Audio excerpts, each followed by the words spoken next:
Hello friends, welcome to the study 2.0। मैं हूं आपका दोस्त राहुल।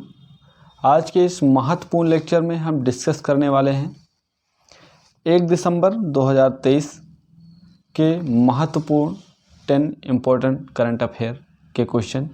तो आप इस पूरे लेक्चर को बहुत ही ध्यान से लास्ट तक ज़रूर देखिएगा। चलते हैं, आज का पहला और इम्पोर्टेंट क्वेश्चन है। आपसे पूछा गया है कि प्रधानमंत्री नरेंद्र मोदी ने किस लड़ाकू विमान से उड़ान भरी। तो इसका राइट आंसर है तेजस। तेजस इसका राइट आंसर है। तेजस को HAL ने डेवलप किया है। हिंदुस्तान एरोनॉटिक लिमिटेड ने इसे डेवलप किया है और यह सिंगल इंजन वाला हल्का लड़ाकू विमान है। वायुसेना में इसकी 2 स्क्वाड्रन शामिल हो चुकी हैं, याद रखें। कुछ रामबाण बातें और याद रखेंगे।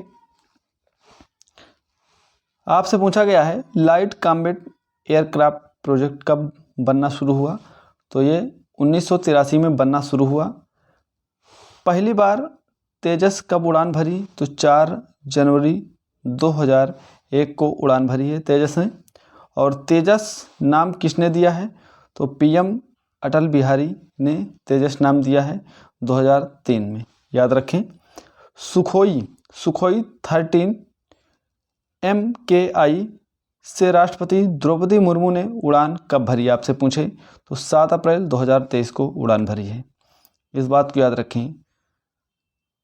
दोस्तों, आगे बढ़ने से पहले मैं बता दूं, यदि आपको वीडियो पसंद आ रही है तो प्लीज़ वीडियो को लाइक करें, और यदि आपने अभी तक मेरा चैनल सब्सक्राइब नहीं किया है तो चैनल को सब्सक्राइब करें और इस वीडियो को ज़्यादा से ज़्यादा अपने दोस्तों के साथ शेयर करें।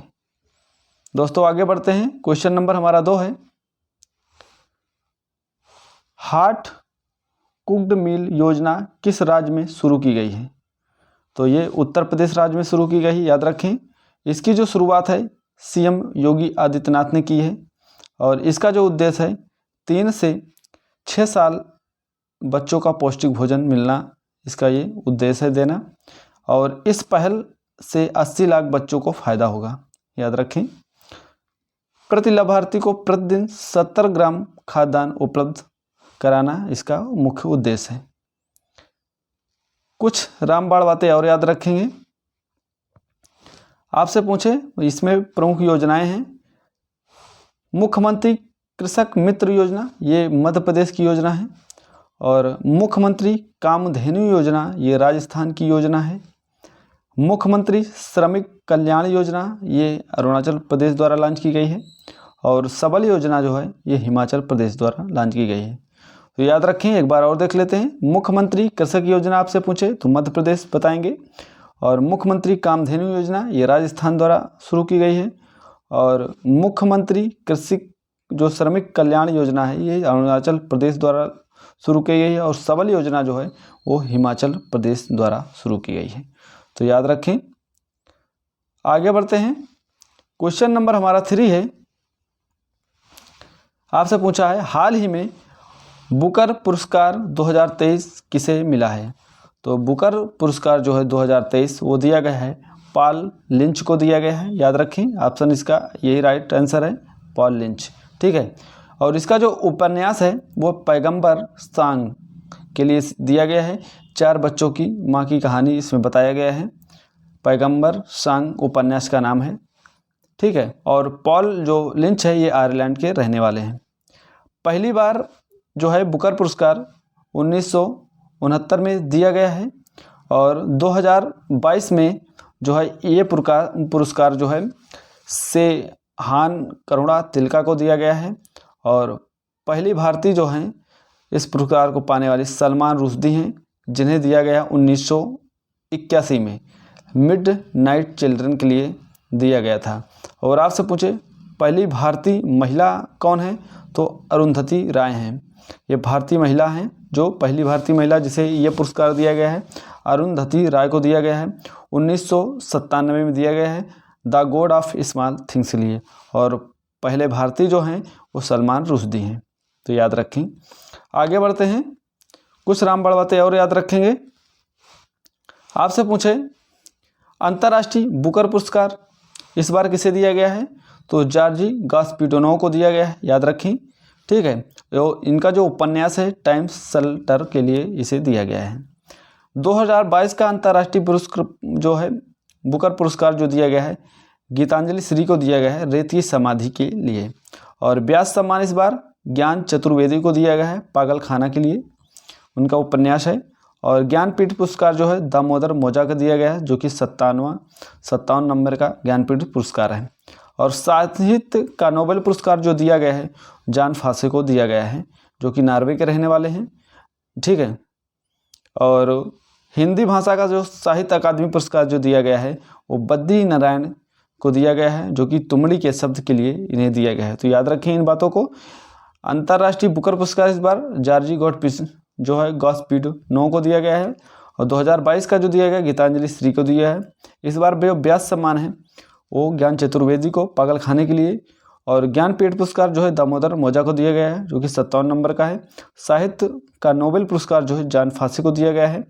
और हिंदी का जो साहित्य अकादमी इस बार दिया गया है बद्री नारायण को दिया गया है, जो कि तुमड़ी के शब्द के लिए इन्हें दिया गया है।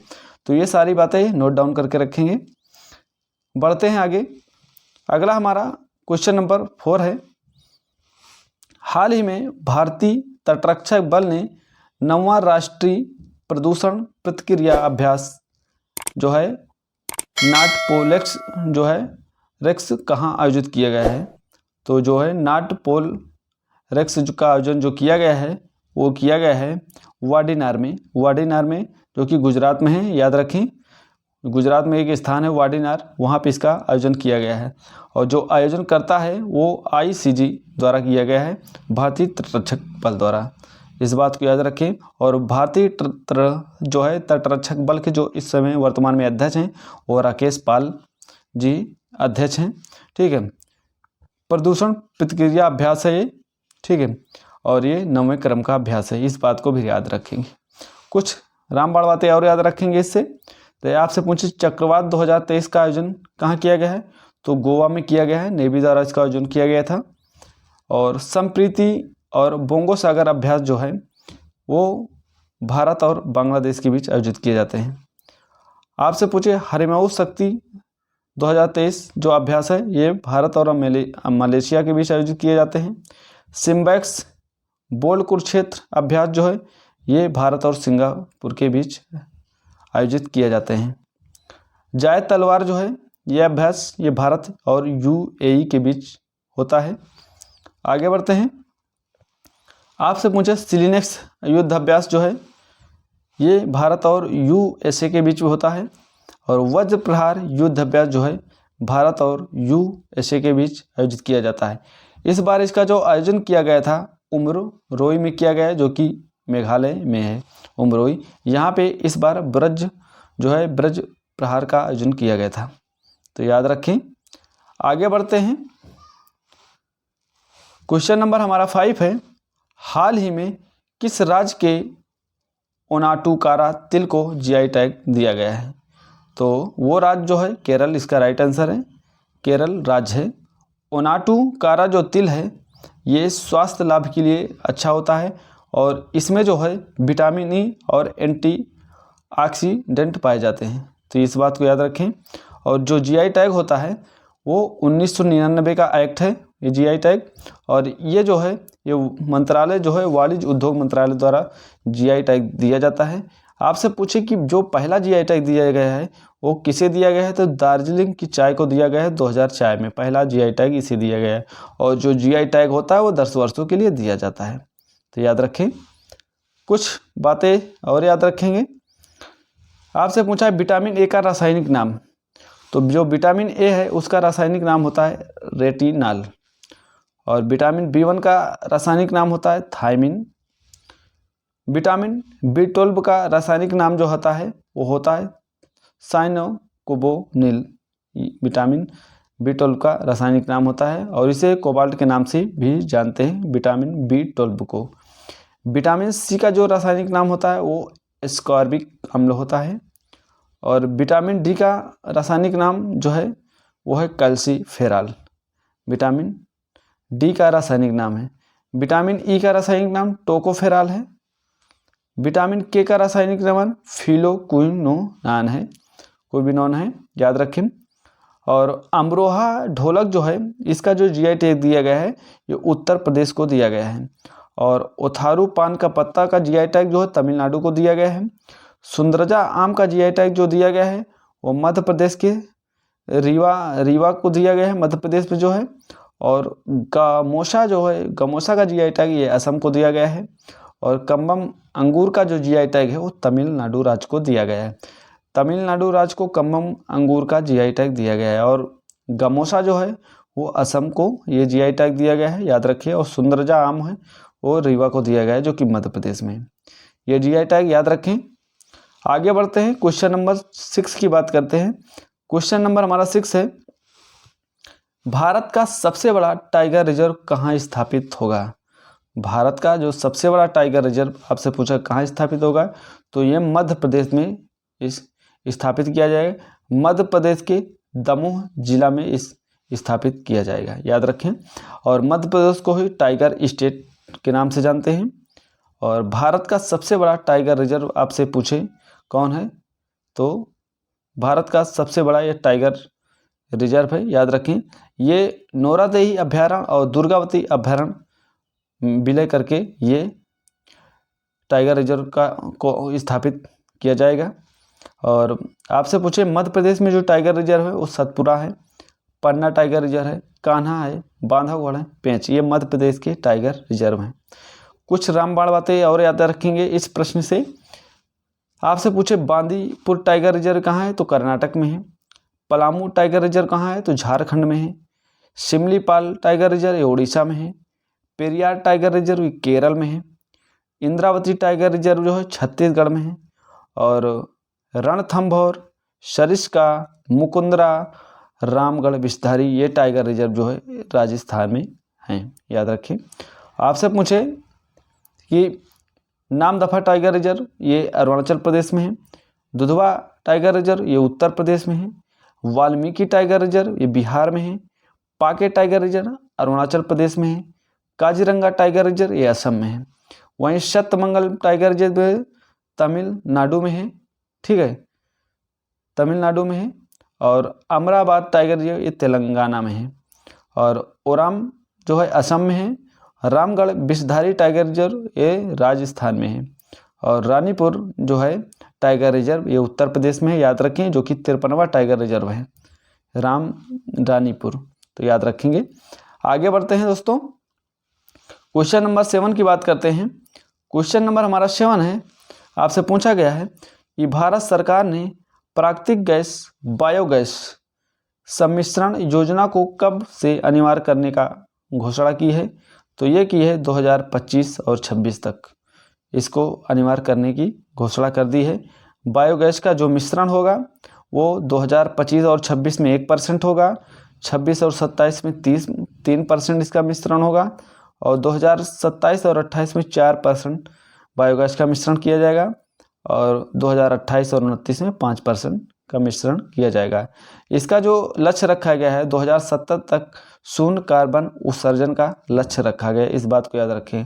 आपसे पूछे कि सीएनजी जो है वो हल्की गैस होती है और जो है इसमें जो होता है मैक्सिमम में मीथेन पाया जाता है, जो कि मीथेन का जो सूत्र CH4 होता है, याद रखें।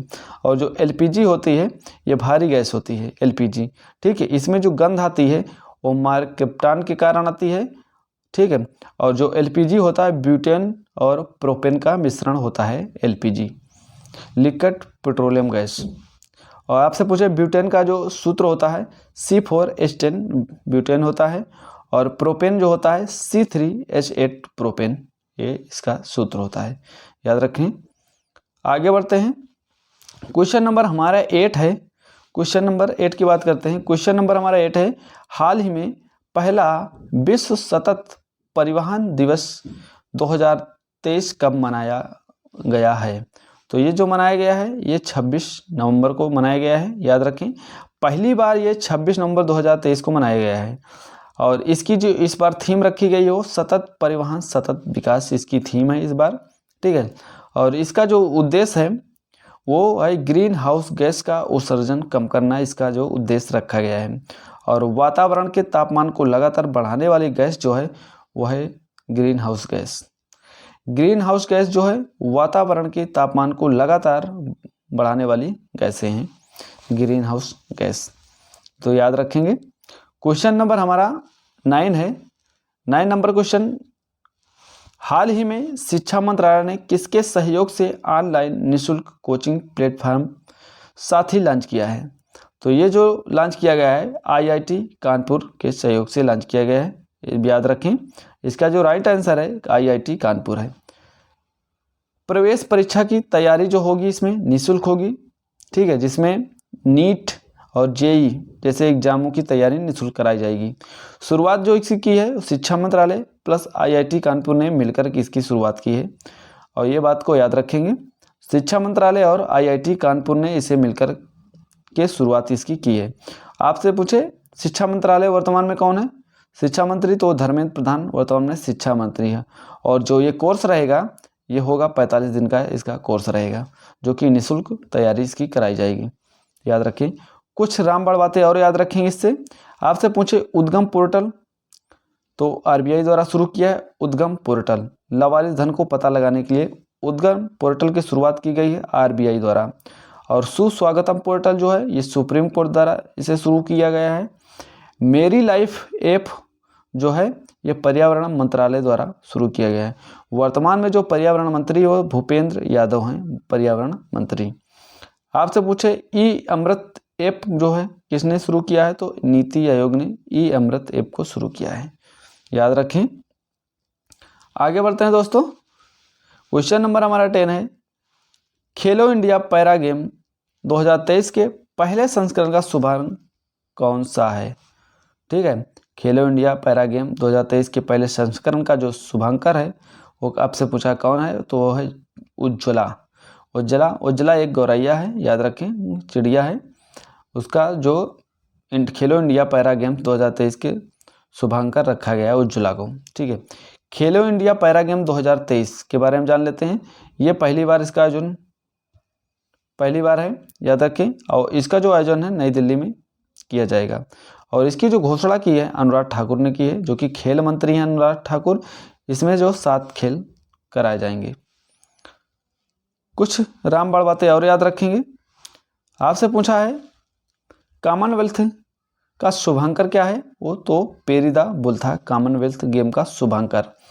एशियन गेम का शुभांकर क्या था, तो फेई फ्री इसका शुभांकर था। हॉकी वर्ल्ड कप का शुभांकर ये ओली था। और फीफा वर्ल्ड कप का जो शुभांकर था वो लाइव था। आईसीसी क्रिकेट वर्ल्ड कप का शुभांकर टोवर्स था। और यूथ गेम जो है खेलो इंडिया यूथ गेम इसका शुभांकर आशा था। और खेलो इंडिया यूनिवर्सिटी गेम का शुभांकर जो था जीतू।